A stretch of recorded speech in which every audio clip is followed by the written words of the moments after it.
नमस्कार दोस्तों, स्वागत है आप सभी का आपके अपने YouTube चैनल में। ITI CBT पेपर 2025 आपका 28 जुलाई से शुरू है और आज के वीडियो में आपके लिए इलेक्ट्रीशियन ट्रेड का फर्स्ट ईयर का टॉप 80 MCQ क्वेश्चन लेकर आया हूं। पेपर देने से पहले ये सारे प्रश्न रट लो, 80 के 80 MCQ क्वेश्चन रट कर जाना, क्योंकि यही प्रश्न पेपर में देखने को मिलने वाला है। तो चलिए वीडियो शुरू करते हैं। वीडियो को जिसने भी लाइक नहीं किया है तो सभी प्यारे दोस्त जितने भी वीडियो देख रहे हो, आपके लिए इतना मेहनत कर रहा हूँ, तो सभी प्यारे दोस्त एक बार वीडियो को दबा के लाइक करना। और यही पेपर में आएगा, इसलिए इस वीडियो को, इस क्लास को अपने सभी दोस्तों के साथ में दबा के शेयर करो। जितने भी ग्रुप है ना, सभी में पहुँचा दो इस वीडियो को। और रोजाना ITI की वीडियो देखने के लिए चैनल को सब्सक्राइब करके नोटिफिकेशन को ऑन कर लीजिए। तो स्टार्ट करते हैं। पहला क्वेश्चन देखिएगा, डीसी मशीन का मुख्य कार्य क्या होता है? What is the main function of DC machine? Hindi और इंग्लिश दोनों लैंग्वेज में क्वेश्चन पढ़ूंगा, ठीक है। पहले यहाँ पे जो आपका राइट आंसर हो जाएगा वो हो जाएगा ऊर्जा का रूपांतरण। जो डीसी मशीन है इसका मुख्य कार्य है ऊर्जा का रूपांतरण करना।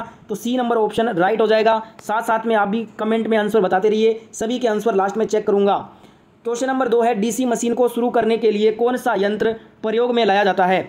विच device is use to start a DC machine? DC machine को शुरू करने के लिए जो स्टार्टर होता है ना, स्टार्टर यंत्र प्रयोग में लाया जाता है। बी नंबर ऑप्शन राइट हो जाएगा। अगला क्वेश्चन देखिएगा, क्वेश्चन नंबर 3 है, न्यूमेरिकल क्वेश्चन है। यदि किसी परिपथ में विद्युत शक्ति 200 वाट और वोल्टेज 100 वोल्ट है तो करंट कितना होगा? If the power is a circuit is 200 volt and the voltage is 100 volt, what is the current? तो यहाँ पे P बराबर होता है एक फॉर्मूला V इंटू आई। अब आपसे यहाँ पे I का मान पूछा है ना, तो I बराबर क्या हो जाएगा? P अपॉन में आ जाएगा V। P का मान है 200 वाट और V का मान है 100।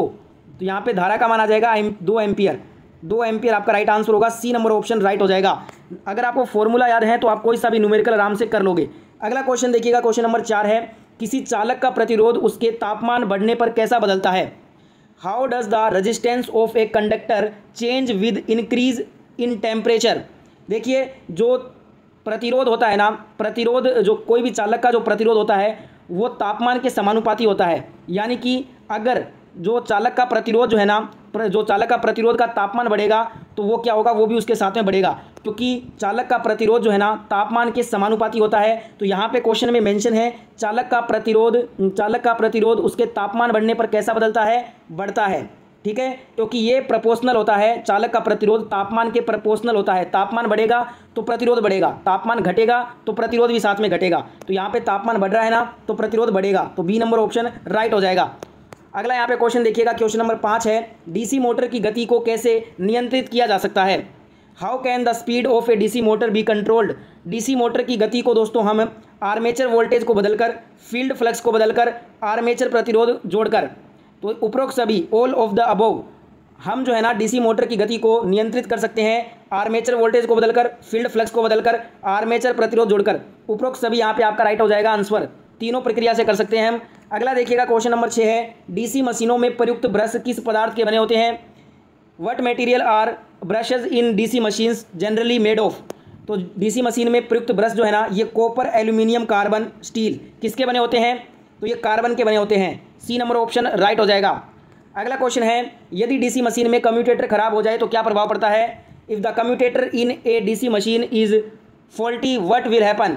डीसी मशीन का कम्यूटेटर अगर खराब हो जाएगा ना तो स्पार्किंग होगा। क्या होगा? There will be sparking. B number option right होगा। अगला क्वेश्चन देखिएगा, क्वेश्चन नंबर 8 है, डीसी जनरेटर का कौन सा प्रकार सेल्फ एक्साइटेड होता है? Which type of DC generator is self excited? Series generator, shunt generator, compound generator. तीनों ही जनरेटर जो है ना, ये तीनों के तीनों दोस्तों सेल्फ एक्साइटेड होते हैं। राइट आंसर हो जाएगा डी नंबर ऑप्शन, उपरोक्त सभी। अगला क्वेश्चन है, डीसी मोटर के प्रदर्शन को जांचने के लिए कौन सी विधि उपयुक्त है? Which method is suitable to test the performance of a DC motor? Brake test, Swinburne की विधि, हॉपकिंस की विधि, या उपरोक्त सभी? डीसी मोटर के प्रदर्शन को जांचने के लिए ये तीनों ही विधि उपयुक्त है, ब्रेक टेस्ट, स्विनबर्न की विधि और हॉपकिंस की विधि। तो राइट आंसर हो जाएगा ऑप्शन डी।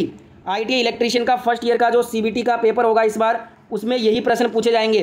तो पूरा वीडियो लास्ट क्वेश्चन तक देखना। और इस वीडियो में 80 MCQ क्वेश्चन हैं। 80 के 80 MCQ जो क्वेश्चन है ना, इनको याद कर लो, अच्छे नंबर से पास कर लोगे इलेक्ट्रीशियन ट्रेड का फर्स्ट ईयर का CBT पेपर। अगला क्वेश्चन देखिएगा, अगला क्वेश्चन है, डीसी मशीनों की योजना बनाते समय किस बात का विशेष ध्यान रखना चाहिए? What should be specially considered while designing DC machines. तापीय सीमा, चुंबकीय संतुलन, यांत्रिक मजबूती। डीसी मशीनों की योजना बनाते समय हमें तीनों बातों पर विशेष ध्यान देना है, तापीय सीमा, चुंबकीय संतुलन, यांत्रिक मजबूती। उपरोक्त सभी राइट हो जाएगा आंसर डी नंबर ऑप्शन। अगला क्वेश्चन क्या कह रहा है, डीसी मशीन का कौन सा भाग घूर्णन करता है, which part rotates in DC machine. DC machine में जो आर्मेचर भाग होता है ये घूमने का काम करता है, बी नंबर ऑप्शन राइट हो जाएगा इस क्वेश्चन में। अगला क्वेश्चन देखेंगे, अगला क्वेश्चन देखिए स्क्रीन पे है क्वेश्चन नंबर 12। डीसी मोटर की स्पीड और टार्क के बीच क्या संबंध होता है, what is the relation between speed and torque in A DC motor. Speed और टार्क के बीच में डीसी मोटर में विपरीत इनवर्स जो है ना संबंध होता है, बी नंबर ऑप्शन राइट हो जाएगा। फटाफट से सारे 80 MCQ करवा रहा हूँ क्योंकि टाइम आपके एग्जाम में बहुत ही कम बचा है। रोजाना क्लासेस आपको मिल रही है इस चैनल पे, तो ITI की रोजाना क्लासेस अटेंड करने के लिए चैनल को सब्सक्राइब करके नोटिफिकेशन को जरूर ऑन कर लीजिएगा। अगला यहाँ पे क्वेश्चन देखते हैं, डीसी शंट मोटर की स्पीड को कौन नियंत्रित करता है। In DC shunt motor what mainly controls the speed. DC shunt motor की स्पीड को जो नियंत्रित किया जाता है दोस्तों वो फील्ड करंट के द्वारा किया जाता है, ए नंबर ऑप्शन राइट होगा। अगला क्वेश्चन है, एक आदर्श ट्रांसफार्मर में शक्ति हानि पावर लॉस कितना होता है, what is the power loss in an ideal transformer. एक आदर्श ट्रांसफार्मर में पावर लॉस 0 होता है, सी ऑप्शन राइट हो जाएगा। सारे प्रश्न याद करना है, 80 के 80 MCQ याद करना है आपको, एक भी क्वेश्चन को स्किप मत कर देना। जो प्रश्न स्किप करोगे वही पेपर में आ जाएगा, बाद में पछताओगे, इसलिए 80 क्वेश्चन तक पूरा वीडियो देखिएगा। अगला क्वेश्चन है, डीसी मोटर का कौन सा भाग यांत्रिक ऊर्जा उत्पन्न करने के लिए घूमता है, which part of a DC motor rotates to generate mechanical energy. DC motor का जो आर्मेचर भाग होता है ये यांत्रिक ऊर्जा उत्पन्न करने के लिए घूमता है, बी नंबर ऑप्शन राइट हो जाएगा। अगला क्वेश्चन देखते हैं, क्वेश्चन नंबर 16 क्या कह रहा है, डीसी मशीन का कौन सा भाग फ्लक्स उत्पन्न करता है, which part of a DC machine produces the magnetic flux. DC machine का जो आपका फील्ड वाइंडिंग वाला भाग होता है ना ये फ्लक्स को उत्पन्न करता है, सी नंबर ऑप्शन राइट होगा। अगला क्वेश्चन देखते हैं, डीसी मशीन की डिज़ाइन में आर्मेचर रिएक्शन को कैसे कम किया जाता है, how is armature reaction reduced in DC machine design. तो डीसी मशीन डिज़ाइन में आर्मेचर रिएक्शन को कम जो है ना हम दोस्तों कर सकते हैं इंटरपोल जोड़कर, पोल शू बढ़ा कर सप्लीमेंट्री वाइंडिंग द्वारा। उपरोक्त सभी इंटरपोल जोड़कर, पोल शू बढ़ा करके, सप्लीमेंट्री वाइंडिंग, तीनों प्रक्रियाओं से हम आर्मेचर रिएक्शन डीसी मशीन में जो है ना कम कर सकते हैं। ठीक है, उपरोक्त सभी डी नंबर ऑप्शन राइट होगा। अगला क्वेश्चन देखते हैं, क्वेश्चन नंबर 18 है, डीसी मोटर में ब्रश की स्थिति क्यों समायोजित की जाती है, why are brushes adjusted in DC motor. DC motor में ब्रश को लगाया जाता है स्पार्किंग रोकने के लिए, राइट आंसर हो जाएगा A number option, to prevent sparking. अगला क्वेश्चन, हिंदी इंग्लिश दोनों लैंग्वेज में क्वेश्चन पढ़ रहा हूँ, जिनको जो लैंग्वेज सूट करती है उस लैंग्वेज में आप वीडियो के क्वेश्चन याद कर लीजिएगा। डीसी जनरेटर के मुख्य नुकसान कौन से होते हैं, what are the main losses in DC generator, copper loss, iron loss, यांत्रिक लॉस। तो डीसी जनरेटर के मुख्य तीनों लॉस होते हैं, कॉपर, आयरन, यांत्रिक। तो उपरोक्त सभी यहाँ पे आपका डी नंबर ऑप्शन राइट हो जाएगा। सारे प्रश्न याद करना है, एक भी प्रश्न को मत छोड़ना। डीसी मोटर में स्पार्किंग किसके कारण होता है, what causes sparking in A DC motor. DC motor में स्पार्किंग होता है कम्यूटेटर और ब्रश के बीच खराब संपर्क के कारण, poor contact between commutator and brush. Commutator और ब्रश के बीच में जब खराब संपर्क होता है तब डीसी मोटर में स्पार्किंग होती है, B number option will be the right answer. अगला क्वेश्चन देखते हैं, घरेलू वायरिंग में सबसे सामान्य उपयोग में आने वाली वायरिंग पद्धति कौन सी है, which is the most commonly use wiring method in domestic installations. घरेलू वायरिंग में सबसे सामान्य उपयोग में आने वाली वायरिंग पद्धति है कंड्यूट वायरिंग, ए नंबर ऑप्शन राइट आंसर हो जाएगा। अगला क्वेश्चन, औद्योगिक प्रतिष्ठानों में सामान्यतः किस प्रकार की वायरिंग पद्धति अपनाई जाती है, which type of wiring is commonly use in industrial installation. घरेलू और औद्योगिक दोनों में कंड्यूट वायरिंग ही होती है, तो सी नंबर ऑप्शन राइट होगा। अगला यहाँ पे क्वेश्चन देखते हैं, क्वेश्चन नंबर 23 है, अर्थिंग का मुख्य उद्देश्य क्या है, what is the main purpose of earthing. Earthing का मुख्य उद्देश्य होता है उपकरण को सुरक्षित रखना, प्रोटेक्ट इक्विपमेंट। जो उपकरण होते हैं हमारे घरेलू उपकरण उनको सुरक्षित रखना ही अर्थिंग का मुख्य उद्देश्य है, बी नंबर ऑप्शन राइट हो जाएगा। अगला क्वेश्चन है, ट्रांसफॉर्मर का रखरखाव क्यों आवश्यक होता है, why is maintenance of transformer necessary. Transformer का रखरखाव जीवन बढ़ाने के लिए, दक्षता बनाए रखने के लिए, दुर्घटना रोकने के लिए, to increase life, to maintain efficiency, to prevent accidents. तीनों को करने के लिए यहाँ पे रखरखाव जरूरी है ट्रांसफार्मर का। जीवन बढ़ाने के लिए, दक्षता बनाए रखने के लिए, दुर्घटना रोकने के लिए, तीनों को बनाए रखने के लिए ट्रांसफार्मर का रखरखाव आवश्यक है। तो डी नंबर ऑप्शन उपरोक्त सभी राइट होगा। अगला क्वेश्चन है ट्रांसफार्मर के ऑयल का कौन सा गुण महत्वपूर्ण है? Which property of transformer oil is important? Transformer oil का डाई इलेक्ट्रिक स्ट्रेंथ, ये गुण इंपॉर्टेंट है। सी नंबर ऑप्शन राइट होगा। अगला क्वेश्चन है वायरिंग करते समय कौन सी सुरक्षा सावधानी अनिवार्य है?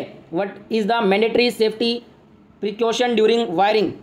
वायरिंग करते समय सुरक्षा सावधानी जो अनिवार्य है वो है यहाँ पे जो आपका है ना, मुख्य स्विच को बंद करना है। जब भी वायरिंग करेंगे तो सबसे जो सुरक्षा सावधानी अनिवार्य है ना, सबसे पहली वो है कि main line turn off the main switch, मुख्य स्विच को बंद करके वायरिंग करनी है। डी नंबर ऑप्शन राइट हो जाएगा। अगला क्वेश्चन देखते हैं ट्रांसफॉर्मर में ह्यूमिडिटी से कौन सी समस्या होती है? Humidity in a transformer causes, transformer में ह्यूमिडिटी से समस्या होती है इंसुलेशन ब्रेकडाउन की, उसका इंसुलेशन ब्रेकडाउन हो जाता है। सी नंबर ऑप्शन राइट हो जाएगा। इतना मेहनत आपके लिए कर रहा हूँ तो सभी प्यारे दोस्त जो भी देख रहे हैं क्लास को, सभी एक बार लाइक कर देंगे और जितना हो सके इस पेपर को आपको शेयर करना है अपने सभी दोस्त की मदद करने के लिए। जो भी दोस्त आपके ITI में हैं सभी तक ये वीडियो पहुंचा दीजिएगा। जितने भी ग्रुप हैं दबा के शेयर करना और रोजाना ITI की वीडियो देखने के लिए चैनल को भी सब्सक्राइब कर लीजिएगा। ट्रांसफॉर्मर की वायरिंग को कौन सी विधि से टेस्ट किया जाता है? Transformer winding is tested by hypo test, polarity test, turns ratio test. Transformer की वायरिंग को हाइपो टेस्ट, पोलरिटी टेस्ट और टर्न्स रेशियो टेस्ट, तीनों विधि मेथड से हम जो है वो टेस्ट करते हैं। तो राइट आंसर हो जाएगा ऑप्शन डी उपरोक्त सभी। नेक्स्ट क्वेश्चन है ट्रांसफॉर्मर के प्रदर्शन को जानने के लिए कौन सा टेस्ट किया जाता है? Which test is performed to know the performance of transformer? Transformer के प्रदर्शन को जानने के लिए हम उसमें दोस्तों जो हमारा ओपन सर्किट और शॉर्ट सर्किट टेस्ट होता है ना, वो करते हैं। A number option will be the right answer. Next question देख लेते हैं एक बार। क्वेश्चन नंबर 30 है यदि ट्रांसफॉर्मर में ह्यूमिडिटी बढ़ जाए तो क्या करना चाहिए? If moisture increases in transformer what should be done? उसे क्या करेंगे दोस्तों, हम यहाँ पे राइट आंसर क्या हो जाएगा? तेल को फिल्टर कर लेंगे, फिल्टर द ऑयल। यदि ट्रांसफार्मर में ह्यूमिडिटी बढ़ जाएगी तो तेल को फिल्टर करना जरूरी होगा। सी नंबर ऑप्शन राइट हो जाएगा। अगला क्वेश्चन देखते हैं घरेलू वायरिंग में किस प्रकार का सर्किट सिस्टम प्रयोग किया जाता है? Which type of circuit system is used in domestic wiring? Domestic wiring, घरेलू वायरिंग में हम रिंग मैन सिस्टम का, जो रिंग मैन सिस्टम होती है इसका प्रयोग करते हैं। बी नंबर ऑप्शन राइट हो जाएगा। अगला क्वेश्चन है ट्रांसफार्मर ऑयल ब्रेकडाउन वोल्टेज सामान्यतः कितना होता है? What is the typical breakdown voltage of transformer oil? Transformer oil का ब्रेकडाउन वोल्टेज जो है ये 30 kV होता है। सी नंबर ऑप्शन करेक्ट हो जाएगा। अगला यहाँ पे देखिएगा ट्रांसफार्मर में पोलरिटी टेस्ट क्यों किया जाता है? Why is polarity test done in transformer? Transformer में पोलरिटी टेस्ट हम करते हैं सही कनेक्शन जांचने के लिए। राइट हो जाएगा आंसर आपका बी, यहाँ पे राइट आंसर होगा। ये आपका 80 MCQ क्वेश्चन पेपर इस बार CBT में पूछा जाएगा। जो आपका ITI फर्स्ट ईयर का CBT होगा ना इलेक्ट्रीशियन ट्रेड का, उसमें यही क्वेश्चन आएगा। इसलिए दोस्तों इलेक्ट्रीशियन ट्रेड का फर्स्ट ईयर का अगर आपको CBT अच्छे नंबर से पास करना है तो ये 80 MCQ क्वेश्चन याद जरूर कर लेना, रट लेना एग्जाम से पहले। ये डायरेक्ट क्वेश्चन में पेपर में आने वाला है ये क्वेश्चन। क्वेश्चन नंबर 34 है ट्रांसफार्मर की लोड दक्षता किस पर निर्भर होती है? Transformer load efficiency depends on, ये सीधे लोड पे ही डिपेंड होती है। तो क्वेश्चन में ये आंसर होता है कभी कभी ट्रांसफार्मर की लोड दक्षता, लोड एफिशिएंसी ये डिपेंड करती है उसके लोड पे। बी नंबर ऑप्शन करेक्ट हो जाएगा। अगला क्वेश्चन देखिएगा विद्युत सुरक्षा के लिए सबसे महत्वपूर्ण नियम क्या है? What is the most important rule for electrical safety? विद्युत सुरक्षा के लिए सबसे महत्वपूर्ण नियम क्या हो जाएगा?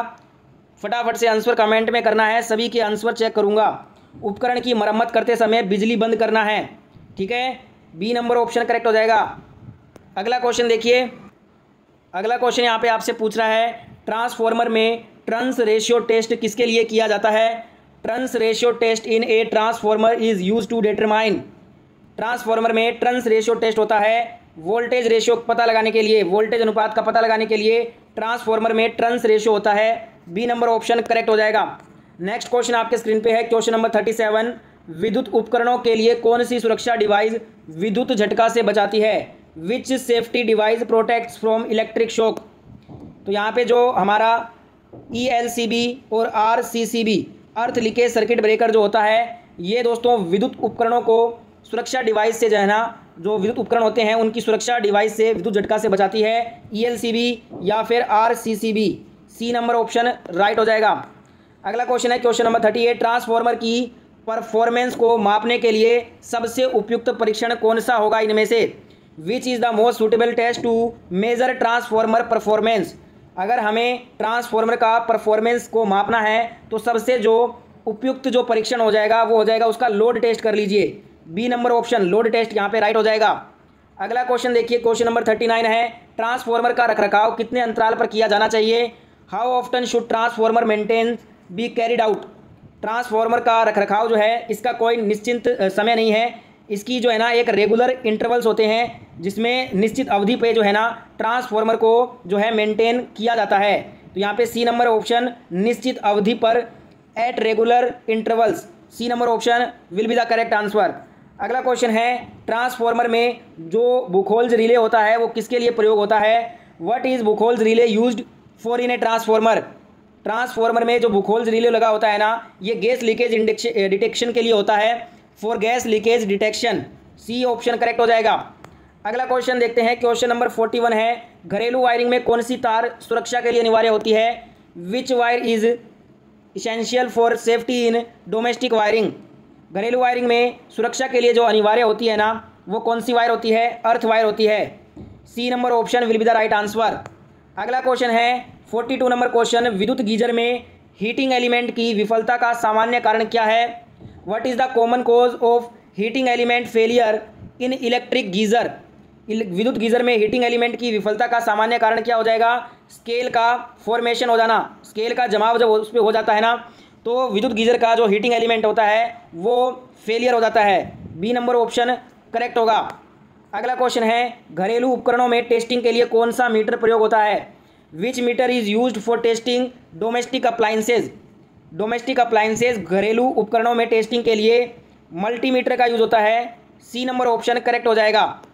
अगला क्वेश्चन है क्वेश्चन नंबर 44, रेफ्रिजरेटर में गैस लीक होने पर कौन सी समस्या होती है? What happens if gas leaks in A refrigerator? Fridge जो होता है रेफ्रिजरेटर, इसमें गैस लीक होने पे कूलिंग बंद हो जाएगी, कूलिंग स्टॉप्स। अगर हमारा रेफ्रिजरेटर जो है उसमें गैस लीक हो रही है ना तो वो ठंडा करना बंद कर देगा फ्रिज, तो बी नंबर ऑप्शन करेक्ट हो जाएगा। अगला क्वेश्चन है क्वेश्चन 45, किसी घरेलू उपकरण की अर्थिंग जांचने के लिए कौन सी विधि उपयुक्त है? Which method is suitable to check the earthing of an appliance? घरेलू उपकरणों की अर्थिंग जांचने के लिए जो विधि उपयुक्त है उसे हम बोलते हैं कंटिन्यूटी टेस्ट। कौन सा टेस्ट? Continuity test, C number option will be the right answer. अगला क्वेश्चन है क्वेश्चन 46, इलेक्ट्रिक आयरन में तापमान नियंत्रण किसके द्वारा किया जाता है? Temperature control in an electric iron is done by? Electric iron में तापमान नियंत्रण थर्मोस्टेट से होता है, बी नंबर ऑप्शन राइट हो जाएगा। नेक्स्ट क्वेश्चन करते हैं फटाफट से आपके स्क्रीन पे। अगला क्वेश्चन 47, घरेलू उपकरणों में विद्युत सुरक्षा के लिए कौन सा उपकरण लगाया जाता है? Which device is installed for electrical safety in domestic appliances? हम घरेलू उपकरणों में विद्युत सुरक्षा के लिए MCB मिनिएचर सर्किट ब्रेकर लगाते हैं, सी नंबर ऑप्शन राइट हो जाएगा। अगला क्वेश्चन है 48, बिजली की घंटी में ध्वनि उत्पन्न करने का कारण क्या है? What causes sound production in an electric bell? Electric bell में जो साउंड का प्रोडक्शन होता है, ध्वनि का उत्पन्न बिजली की घंटी में, ये होता है मैग्नेटिक पुल के द्वारा, बी नंबर ऑप्शन करेक्ट हो जाएगा इसका। नेक्स्ट क्वेश्चन देखते हैं, क्वेश्चन नंबर 49 है, घरेलू फ्रीजर में तापमान नियंत्रक क्या होता है? What controls temperature in domestic freezer? जो घरेलू फ्रीजर होता है उसमें तापमान नियंत्रक जो है ना वो दोस्तों थर्मोस्टेट होता है, सी नंबर ऑप्शन राइट होगा। अगला क्वेश्चन है, घरेलू उपकरणों की वायरिंग के लिए कौन सी केबल उपयुक्त होती है? Which cable is suitable for wiring domestic appliances? घरेलू उपकरणों की वायरिंग के लिए TRS केबल उपयुक्त होती है, ए नंबर ऑप्शन सही उत्तर हो जाएगा। सारे प्रश्न याद कर लीजिए, टोटल 80 MCQ हैं इस वीडियो के अंदर। ये पेपर आपको डायरेक्ट CBT में देखने को मिलेगा, CBT फर्स्ट ईयर का इलेक्ट्रीशियन ट्रेड का ये क्वेश्चन ही आने वाला है, तो पूरा वीडियो लास्ट तक देखना है बिना स्किप किए हुए एक भी क्वेश्चन। अगला क्वेश्चन है, माइक्रोवेव ओवन में कौन सी ऊर्जा भोजन को गर्म करती है? Which energy heats the food in A microwave oven? Microwave oven में जो सूक्ष्म तरंग ऊर्जा होती है, जिसको इंग्लिश में माइक्रोवेव एनर्जी बोलते हैं, ये भोजन को गर्म करती है। सी नंबर ऑप्शन राइट होगा। अगला क्वेश्चन है 52 नंबर क्वेश्चन, घरेलू उपकरणों की मरम्मत में सबसे पहला कदम क्या होगा? What is the first step in repairing domestic appliances? घरेलू उपकरणों की मरम्मत में सबसे पहला कदम क्या हो जाएगा? दोष ढूंढना, fault finding. Right answer B हो जाएगा, यहाँ पे B is the right answer. Next question कर लेते हैं फटाफट से। क्वेश्चन नंबर 53 है, इलेक्ट्रिक फैन में आवाज़ आने पर उसका मुख्य कारण क्या हो सकता है? What is the main cause of noise in an electric fan? अगर इलेक्ट्रिक फैन आवाज़ कर रहा है तो उसका मेन जो कारण होगा लूज बेरिंग, ढीला बेरिंग उसका मेन कारण है अगर आवाज़ कर रहा है पंखा। बी नंबर ऑप्शन करेक्ट हो जाएगा। अगला यहाँ पे क्वेश्चन है, घरेलू हीटर में फ्यूज उड़ने का प्रमुख कारण क्या है? What is the main reason for fuse blowing in A domestic heater? घरेलू हीटर में फ्यूज उड़ने का प्रमुख कारण क्या हो जाएगा? Short circuit. शॉर्ट सर्किट ही घरेलू हीटर में फ्यूज उड़ने का मेन कारण है। बी नंबर ऑप्शन यहाँ पे राइट हो जाएगा। अगला क्वेश्चन देखिएगा, घरेलू उपकरणों की स्थापना में सुरक्षा के लिए क्या जरूरी होता है? What is the initial for safety during installation of domestic appliances? घरेलू उपकरणों की स्थापना में सुरक्षा के लिए ज़रूरी है कि हम प्रॉपर अर्थिंग करें, उचित अर्थिंग करवाएं अपने घर के अंदर। बी नंबर ऑप्शन करेक्ट हो जाएगा।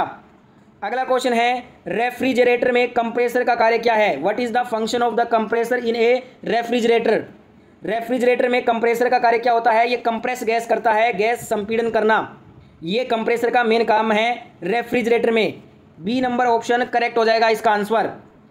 सारे प्रश्न याद करना है आपको, स्किप नहीं करना है एक भी प्रश्न। जो प्रश्न छोड़ दोगे वो पेपर में पूछ लिया जाएगा, बाद में आप पछताओगे। इसलिए लास्ट तक वीडियो देखना, 80 क्वेश्चन तक, और स्कोर बताना कि कितना स्कोर बन पा रहा है आपसे। सभी एक बार, सभी जो वीडियो देख रहे हैं दोस्त, सभी एक बार लास्ट में स्कोर बताइएगा। क्वेश्चन 57 है, घरेलू उपकरणों के रखरखाव में प्राथमिक कार्य क्या होता है? What is the primary work in A maintenance of domestic appliances? घरेलू उपकरणों के रखरखाव में प्राथमिक कार्य क्या होगा? निरंतर निरीक्षण करना, रेगुलर इंस्पेक्शन करेंगे ना हम, यही हमारा प्राथमिक कार्य बनता है घरेलू उपकरणों के रखरखाव करने के लिए। लगातार उनका रखरखाव चेकिंग करनी, उनकी निरीक्षण करना। ए नंबर ऑप्शन करेक्ट हो जाएगा। अगला क्वेश्चन है, घरेलू वायरिंग में कौन सी रंग की तार न्यूट्रल की होती है? Which wire colour is used for neutral in domestic wiring? घरेलू वायरिंग में कौन सी तार न्यूट्रल की होती है? तो बी ऑप्शन, काले ब्लैक कलर की जो तार होती है ना, ये घरेलू वायरिंग में न्यूट्रल की तार होती है। बी नंबर ऑप्शन करेक्ट हो जाएगा। अगला क्वेश्चन देखिएगा, घरेलू उपकरणों में करंट लीक होने पर क्या करना चाहिए? What should be done in case of current leakage in domestic appliances? घरेलू उपकरणों में करंट लीक होने पे हमें क्या करना चाहिए? तुरंत बंद कर देना चाहिए, स्विच ऑफ इमीडिएटली। ए नंबर ऑप्शन राइट होगा। अगला क्वेश्चन है, घरेलू उपकरण की इंस्टॉलेशन के समय कौन सा दस्तावेज जरूरी होता है? Which document is necessary during installation of domestic appliances? घरेलू उपकरण की इंस्टॉलेशन के समय जरूरी दस्तावेज है वारंटी कार्ड होना जरूरी है। ए नंबर ऑप्शन राइट होगा। अगला क्वेश्चन है, मल्टीमीटर से वोल्टेज मापन करते समय मीटर को किस मोड में रखा जाता है? While measuring voltage with a multimeter the meter should be set to. Multimeter से वोल्टेज मापन करने के लिए मीटर को हमें वोल्टेज मोड पे रखना होगा। सी नंबर ऑप्शन राइट हो जाएगा। अगला क्वेश्चन देखते हैं, उपकरण में फॉल्ट की पुष्टि के लिए कौन सा प्राथमिक जांच की जाती है? Which is the primary check to confirm fault in an appliance? उपकरण में फॉल्ट की पुष्टि के लिए जो प्राथमिक जांच की जाती है उसको हम कनेक्शन चेक बोलते हैं। राइट आंसर बी हो जाएगा इस क्वेश्चन का। अगला क्वेश्चन देखिएगा, क्वेश्चन नंबर 63 है, उपकरण में लीक करंट का पता किस यंत्र से लगाया जाता है? Which instrument is use to detect leakage current in an appliance? उपकरण में लीक करंट का पता जो है ना, ये दोस्तों क्लैंप मीटर से लगाया जाता है। बी नंबर ऑप्शन राइट हो जाएगा इस क्वेश्चन का। अगला क्वेश्चन है, ओपन सर्किट की पहचान कैसे की जाती है? How is an open circuit identified? Open circuit की पहचान जो है ना, जब करंट फ्लो नहीं होगा, नो करंट फ्लो, अगर करंट फ्लो नहीं हो रहा है बिल्कुल भी, तो वो कौन सा सर्किट हो जाएगा? ओपन सर्किट होगा। C number option right answer है इसका। अगला क्वेश्चन, उपकरण की वैधता की पुष्टि के लिए किस परीक्षण का प्रयोग किया जाता है? Which test is use to confirm working status of an appliance. उपकरण की वैधता की पुष्टि के लिए जो परीक्षण किया जाता है उसको दोस्तों हम बोलते हैं कंटिन्यूटी टेस्ट। उपकरण की वैधता की पुष्टि के लिए जो परीक्षण होता है उसको कंटिन्यूटी टेस्ट कहा जाता है। ए नंबर ऑप्शन राइट हो जाएगा। नेक्स्ट यहाँ पे क्वेश्चन देखते हैं, रेजिस्टेंस परीक्षण किस यंत्र से किया जाता है? Which device is used for resistance testing. Resistance जो परीक्षण होता है ये मल्टीमीटर से होता है। सी नंबर ऑप्शन राइट हो जाएगा। अगला क्वेश्चन, इंसुलेशन परीक्षण के लिए किस उपकरण का उपयोग किया जाता है? Which instrument is used for insulation testing. Insulation परीक्षण के लिए हम मेगर का यूज़ करते हैं। सी नंबर ऑप्शन राइट हो जाएगा। अगला क्वेश्चन देखिएगा, फॉल्ट लोकेशन के लिए सबसे पहले किसे चेक किया जाता है? What is checked first to locate a fault. Fault location के लिए सबसे पहले पावर प्लग और connection, power plug and connection जो है ना वो सबसे पहले चेक जो है वो किए जाते हैं। तो सी नंबर ऑप्शन करेक्ट हो जाएगा। अगला क्वेश्चन देखिएगा, फ्यूज बार बार उड़ने पर क्या संकेत मिलता है? Repeated fuse blowing indicates. अगर फ्यूज बार बार उड़ रहा है तो उसका संकेत है कि शॉर्ट सर्किट है। डी नंबर ऑप्शन राइट हो जाएगा। अगला क्वेश्चन देखते हैं, शॉर्ट सर्किट की पुष्टि के लिए कौन सा परीक्षण किया जाता है? Which test confirms a short circuit. Short circuit की पुष्टि के लिए जो परीक्षण होता है ना उसको हम बोलते हैं कंटिन्यूटी टेस्ट। राइट आंसर हो जाएगा सी नंबर ऑप्शन इस क्वेश्चन का। अगला क्वेश्चन, कोई उपकरण चालू न हो तो सबसे पहले क्या जांचना चाहिए? If an appliance doesn't start what should be checked first. कोई उपकरण चालू न हो तो सबसे पहले हमें पावर सप्लाई को जांच लेना चाहिए कि क्या हमने पावर सप्लाई तो बंद नहीं कर रखी है, इसलिए पावर सप्लाई को जांचना सबसे पहले ज़रूरी है। सी नंबर ऑप्शन राइट हो जाएगा। अगला क्वेश्चन देखते हैं, एक फॉल्ट को स्थायी फॉल्ट कब माना जाता है? When is a fault consider permanent। एक फॉल्ट को स्थायी फॉल्ट तब माना जाएगा जब वह लगातार मौजूद रहेगा। राइट आंसर क्या हो जाएगा? D number option right answer हो जाएगा इस क्वेश्चन का। अगला क्वेश्चन देखते हैं, घरेलू मीटर की वाइंडिंग चेक करने के लिए किस मीटर का उपयोग किया जाता है? Which meter is used to check winding of a domestic motor. घरेलू मोटर की वाइंडिंग को चेक करने के लिए हम मल्टीमीटर का यूज़ करते हैं। डी नंबर ऑप्शन सही उत्तर होगा। नेक्स्ट क्वेश्चन देखते हैं एक बार, रिसाव करंट जांचते समय मुख्यतः किसका ध्यान रखना चाहिए? While testing leakage current mainly what should be taken care of. तो यहाँ पे रिसाव करंट लीकेज करंट को जांचते समय हमें सुरक्षा उपकरण सेफ्टी इक्विपमेंट का ध्यान रखना चाहिए। बी नंबर ऑप्शन सही उत्तर हो जाएगा। अगला क्वेश्चन देखते हैं, इंसुलेशन फेल होने पर क्या हो सकता है? What can happen if insulation fails. अगर इंसुलेशन फेल हो जाता है तो उस स्थिति में शॉर्ट सर्किट और करंट लीकेज होगा। Short circuit and current leakage. B number option right answer होगा। अगला क्वेश्चन है, इलेक्ट्रिकल फॉल्ट ट्रेसिंग में सबसे उपयुक्त यंत्र कौन सा है? Which is the most suitable instrument for electrical fault tracing. Electrical fault tracing में सबसे उपयुक्त यंत्र कौन सा होता है? मल्टीमीटर होता है। D number option right answer हो जाएगा। अगला क्वेश्चन है, यदि उपकरण गर्म हो रहा हो तो सबसे पहले क्या जांच होनी चाहिए? If an appliance is over heating what should be checked first. यदि उपकरण गर्म हो रहा है तो सबसे पहले जांच किसकी होनी चाहिए? सबसे पहले जांच होनी चाहिए वोल्टेज सप्लाई की। ए नंबर ऑप्शन राइट हो जाएगा। अगला क्वेश्चन है, एक उपकरण में अस्थायी फॉल्ट क्या कहलाता है? एक उपकरण में अस्थायी फॉल्ट को हम क्या बोलेंगे? इंटरमिटेंट फॉल्ट बोलते हैं। एक उपकरण में अस्थायी फॉल्ट इंटरमिटेंट कहलाता है। सी नंबर ऑप्शन राइट हो जाएगा। अगला क्वेश्चन देखिए, ओवरलोड की पुष्टि किससे होती है? Overload is confirm by. Overload जो है इसकी पुष्टि किससे होती है? हाई करंट की रीडिंग से। हाई करंट रीडिंग अगर दिखा रहा है तो समझ लो कि ओवरलोड है। बी नंबर ऑप्शन राइट हो जाएगा। इस पेपर का लास्ट क्वेश्चन है क्वेश्चन नंबर 80। किस परीक्षण में उपकरण की बिजली खपत की जांच होती है? In which test is the power consumption of the appliance is checked. तो ये होता है आपका लोड टेस्ट। जो लोड टेस्ट होता है ना, ये इसमें दोस्तों बिजली खपत की जांच होती है। बी ऑप्शन यहाँ पे राइट हो जाएगा आपका इस क्वेश्चन का। तो उम्मीद करता हूँ ये वीडियो आपको अच्छा लगा है। आपने 80 क्वेश्चन के पेपर में ये जो 80 MCQ मैंने करवाए हैं, इसमें आपके कितने क्वेश्चन सही हुए हैं एक बार स्कोर अपना कमेंट बॉक्स में बता दीजिएगा। और वीडियो कैसा लगा फीडबैक ज़रूर देना अपना, आपका फीडबैक बहुत इंपॉर्टेंट होता है। कोई गलती हुई है तो माफ़ कीजिएगा। वीडियो अच्छा लगा है तो सभी एक बार प्यारे दोस्त लाइक कर दीजिए और शेयर ज़रूर करना है। इस वीडियो को ज़्यादा से ज़्यादा शेयर करना है दबा के, जिससे कि आपके दोस्त जो भी जिनका भी ITI CBT का पेपर है उन तक वीडियो पहुंच जाना चाहिए। ITI का रोजाना अगर क्लासेस देखना चाहते हैं ना आप, तो फटाफट से first year second year ITI की सारी नई वीडियो देखने के लिए चैनल को सब्सक्राइब करके नोटिफिकेशन को ऑन कर लो। मैं मिलता हूँ नेक्स्ट वीडियो में। जय हिंद, वंदे मातरम।